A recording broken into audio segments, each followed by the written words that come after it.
Hello everyone, myself doctor Amita Agrawal और आज हम एक और नया टॉपिक लेकर आए हैं।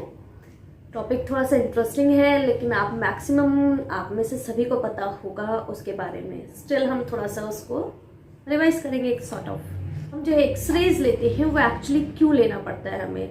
आप जब भी डेंटिस्ट के पास जाएंगे तो आपने देखा होगा कि सबसे पहला काम जो डेंटिस्ट करता है वो एक्सरे लेने का करता है, चाहे आप किसी भी शिकायत की वजह से चली जाइए।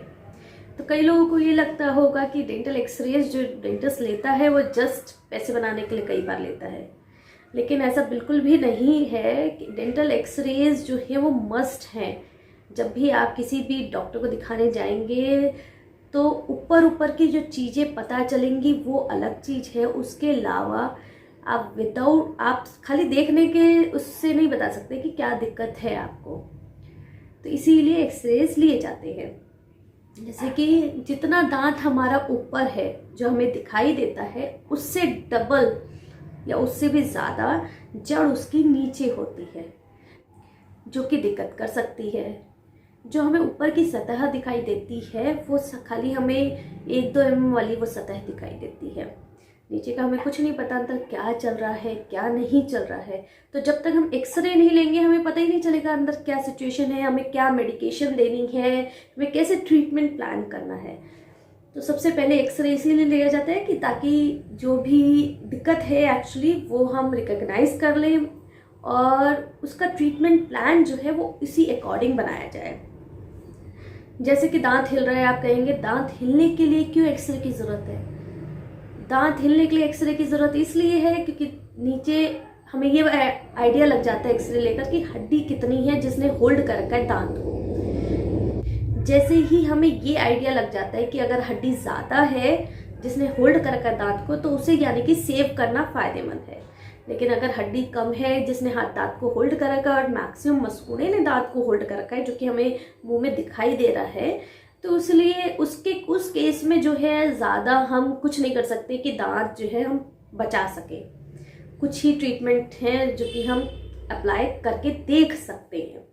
तो एक्सरे लेना मस्ट हो जाता है। अब एक्सरे से क्या क्या चीज़ें हमें पता चल जाती हैं जब हम एक्सरे लेते हैं। तो सबसे पहले हम कैविटी देखेंगे।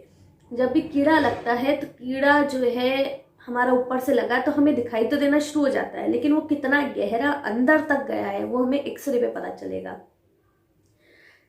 अगर जैसे इसमें ट्रीटमेंट प्लान हमारा ऐसे चेंज हो जाएगा कि अगर ऊपर ऊपर कीड़ा है, खाली एक्सरे में डीप नहीं आया है, यानी कि उसमें जस्ट फिलिंग हो जाएगी, आपकी फिलिंग करके वो दांत ठीक हो जाएगा। अगर डीप कीड़ा चला गया है, जो नसें हैं उसके पास तक कीड़ा पहुंच गया है, जो कि हमें एक्सरे पे देखकर ही पता चलेगा, तो यानी कि अब आपका आरसीटी जो है वो कंफर्म्ड है कि आपको आरसीटी करवानी पड़ेगी। तो इन सब चीज़ों को रूल आउट करने के लिए हमें एक्सरे लेना पड़ता है।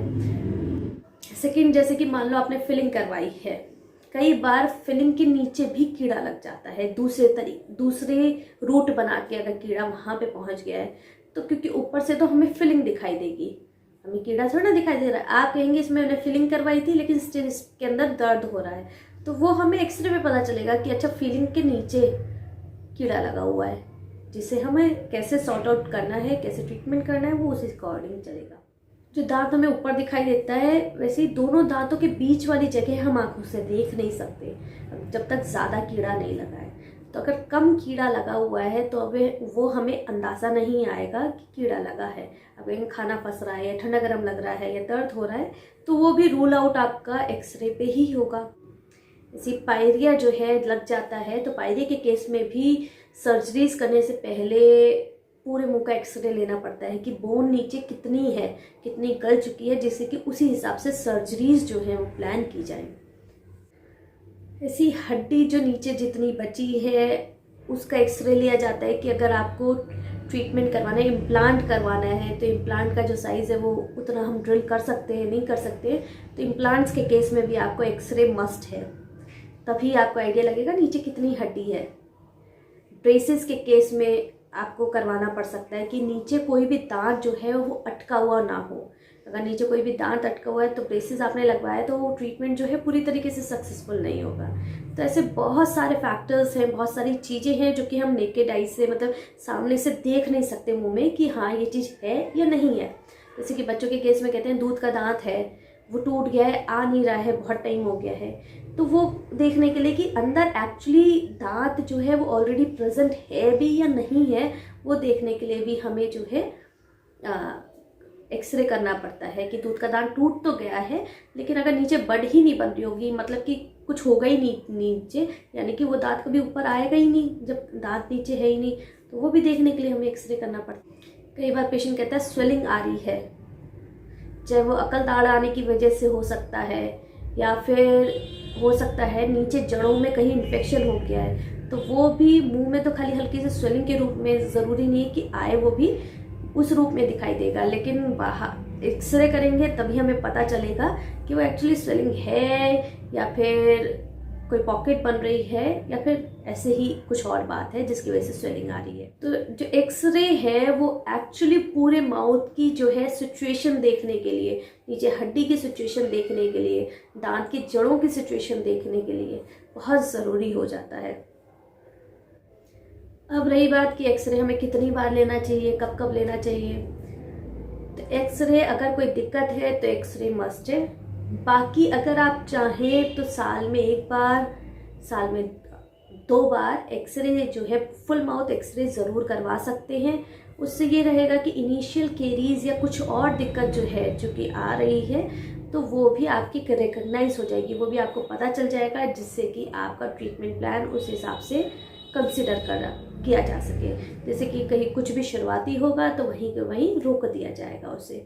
तो आप एक, जैसे मैंने बता रखा है कि डेंटिस्ट को हर 6 महीने पे साल भर में एक विजिट दीजिए, उसी विजिट में आप एक्सरे भी प्लान कर सकते हैं जिससे आपको कोई भी इनिशियल चीज़ें कुछ भी स्टार्ट हो रही हो तो वो वहीं रुक जाए। तो इसलिए एक्सरे से कभी मत भागिए, एक्सरे ज़रूर करवाइए। अगर डेंटिस्ट आपको रिकमेंड कर रहा है तो उसे ज़रूर करवाइए। ये नहीं सोचिए कि डॉक्टर अपने पैसे बनाने के लिए एक्सरे, सिर्फ जस्ट एक्सरे इसलिए बता रहा है। एक्सरेज वहीं बताए जाते हैं जहाँ पे आपको ज़रूरत है, एक्चुअल में ज़रूरत है, जिससे बहुत सारी चीज़ें रूल आउट हो जाती हैं, जिससे कि आगे चल के आपको दिक्कत नहीं होती है। कोई फियर है जिसकी वजह से आप एक्सरे से बचते हैं तो आप मेरे को कमेंट में ज़रूर बताइएगा, जिससे कि आगे मैं उसको भी सॉर्ट आउट कर दूं आपके लिए कि आप उन कंडीशंस में एक्सरे करवा सकते हैं या नहीं करवा सकते। वैसे तो एक्सरेज जो हैं सिर्फ और सिर्फ एक प्रेगनेंसी में हम अवॉइड करने के लिए ज़्यादातर कहते हैं, क्योंकि जो फीटस होता है, क्योंकि जो बेबी बन रहा होता है उसके लिए एक्सरेज बहुत हार्मफुल होते हैं।